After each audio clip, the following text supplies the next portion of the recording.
నీ తల్లిదండ్రి నేను అర్థం చేసుకోలేదా? నీలాంటి కూతురు వాళ్ళ కడుపును పుట్టడం వాళ్ళ అదృష్టం, నీలాంటి కొడుకు వాళ్ళ కడుపును పుట్టడం వాళ్ళ అదృష్టం. కానీ వాళ్ళు అర్థం చేసుకోవాలా, వాళ్ళు దరిద్రులు, నువ్వు కాదు.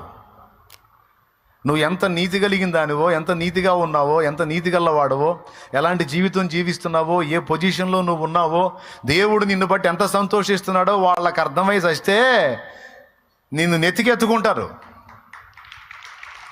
వాళ్ళకి అర్థం కాలేదంటే అర్థం చేసుకోలేని వాళ్ళు దరిద్రులు. కానీ వాళ్ళ ప్రేమ దక్కనందుకు నువ్వు దరిద్రురాలివి కావు కావు కావు. నువ్వు దేవుని బిడ్డవి. దేవునికి స్తోత్రం కలుగును గాక. నువ్వు దేవుని బిడ్డవి తమ్ముడు. వాళ్ళ ప్రేమ దక్కకపోతే నీకు యేసయ్య ప్రేమ దక్కిందే. నీకు యేసయ్య ప్రేమ దక్కిందే. నేను అందుకే చెప్తున్నాను, నిన్ను అర్థం చేసుకోలేని వాళ్ళందరూ దరిద్రులే.